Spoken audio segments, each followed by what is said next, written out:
Good morning, class.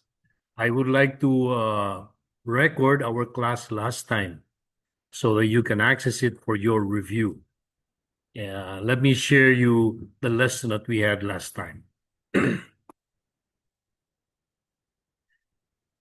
Last time we had this lesson on family and possession. Diba? Would you still remember that? Let me just check out if it's doing it. Huh? Where is it? This one. Okay. Let me do the slideshow from this slide. All right. So we talked about the family and possession. And I mentioned that family means Jia. Jia, it's first tone. G-E-A, Jia. It's family, familia. And in every family, there are always persons. Ren, r, and second tone ren. And in the family, there is always an I. Ako. Wo. U, o, third tone. Wo. And of course, the family, if there is an I, there is always someone who is other than me. Ni, ikaw. Let me just put this up. Ni, ikaw. Na, I, third tone, ni. And then, that's the male. Ito yung lalaking ikaw. At ito naman yung character ng babaeng ikaw. So, if you are the female who is my non-me, who is female, that is the character. With a female on the left side. That's the root. Here, it's the male, which is the male character on the left side. And then also, if there's an I, wo, and there's a you, me, there is always a third person, di ba? Yung pinag-uusapan natin, yung object ng ating interest, no? Ta, siya, the third person. So this is the male, ta, te, a, ta, first tone. Okay? And then this is the male ta, lalaking ta. There is a female ta, and there is also an inanimate ta. We will teach that later on. And then, of course, when it's you, I, and the other one, then there is always a plural, no, pamparami. So, for example, if there are many wo, all of us are wo, we say, di ba? We say we. So, woman, woman. And if there are many you, marami kayo, then it is nemen.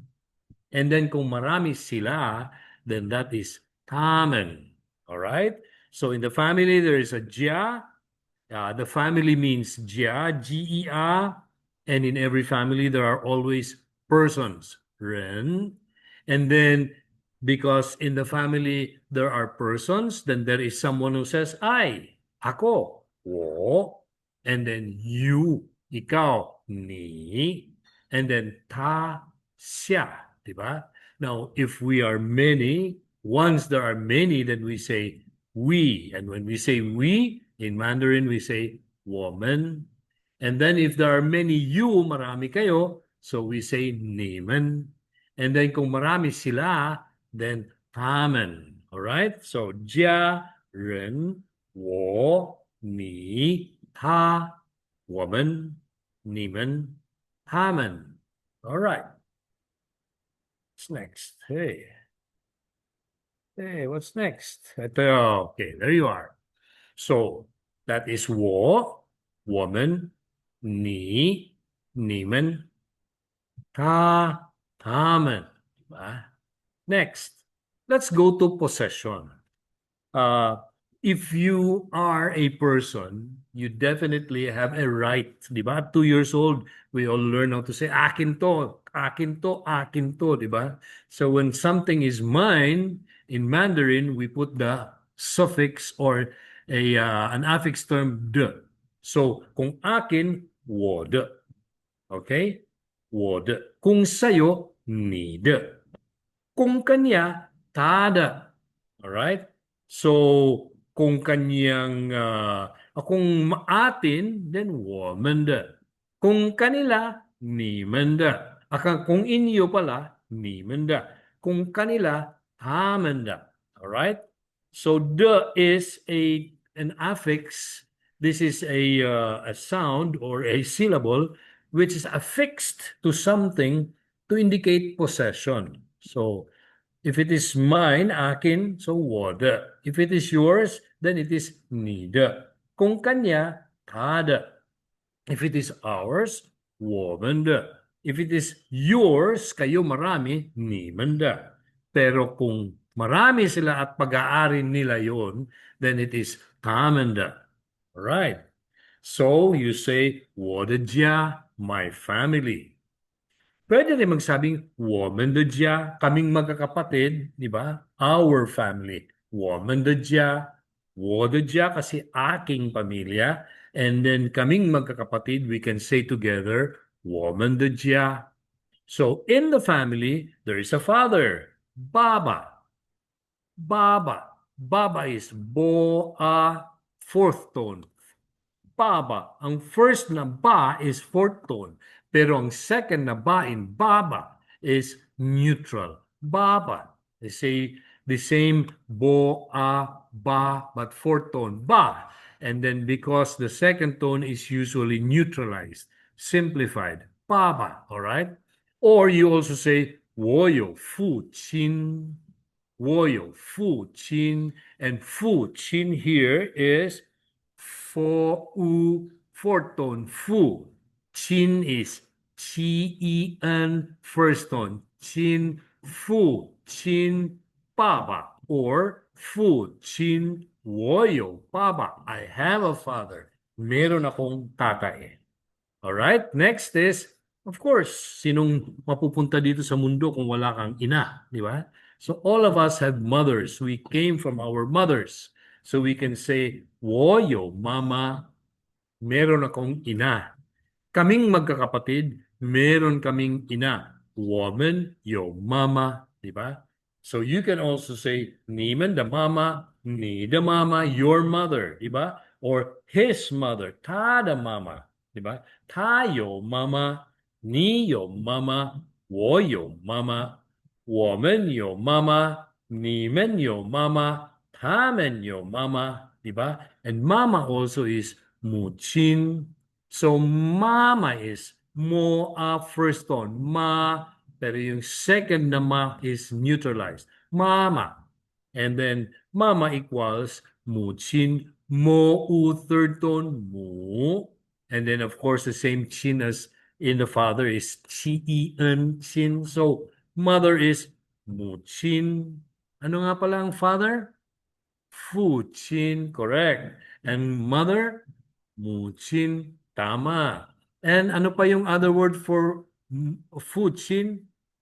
Correct. Baba. What about the other word for mother or 母亲? Mama. Correct. All right. Mabilis kayo matuto ah. Next is Gaga. Gaga is older brother. In the same way as in the family, G and then the second is neutralized. No, G is G, G and first tone. G and then the second one, second syllable is neutralized. So Gaga, older brother. Yan. Pag younger brother is Didi. Diba? Didi. D, fourth tone. D. And then yung second D is neutralized. So Didi.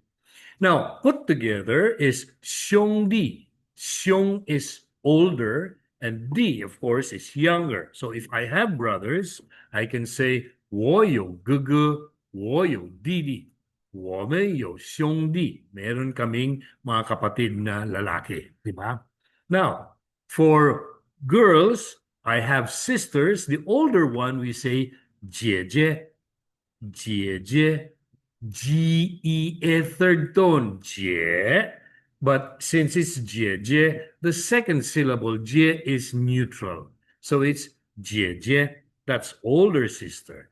Now, for younger sister, it's 妹妹. A fourth tone may, and the second syllable may is into neutral. It becomes, neutral. So may. Now, sisters, older and younger, they are called GMA. So for us who have older sisters and younger sisters, then we say 我有姐妹. But that is not true for me because I have no 妹妹. I have no younger sister. I only have 姐姐. All right. So what is Gaga? Tama, older brother. And what is Didi? Younger brother. Correct. Now, put together, what do you say about your brothers when you have both old and young? Correct. 兄弟. 兄弟. Go back to it. 兄 is C-U-N, 兄 first tone. Diba? 兄弟. Diba? And then pag babae, sisters are, pag older, Jeje, correct. And pag younger, May, correct. So both younger and older sisters, when you have them, you have GMA, diba? All right. So let's have a practice session. We will ask a question. I will ask, and you will answer. Okay? This pattern is called a 问答. So there will be posed a question, a 问题, and then there is an answer, 答案. All right? So let's go. 问他是谁? Let me see. Always sing, by the way. Always say 请问. Okay? If you'd like to ask someone, you will always have to say 请问. Pwede ba akong tanong? Diba? Hindi yung tatanong ka kaagad, no? Put some limaw, put some respect, diba? So 请问. 请 is please. And 请 is Qi-en, Qing at Qing, third tone. 请. And then 问 is U-en, Wen, there you are, fourth tone. Wen, fourth tone. So, 请问, katanong ka, sino siya? Ta, di ba? Siya is third tone. Siya ay sino. Siya is sino. Shi a second tone. Siya, ta shi siya. Siya ay sino. She is who, or he is who. Sino? Siya. So, sasabihin mo, for example, if your father is there, then papakilala mo siya, 他是我的爸爸. Diba? 他是我的爸爸.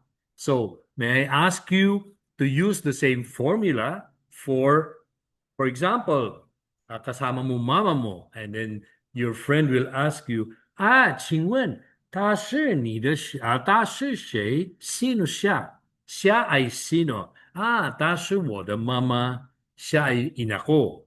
Ngayon, siya ang ama ko. Siya ang kuya ko. Siya ang younger brother ko, bunso or mas bata sa akin.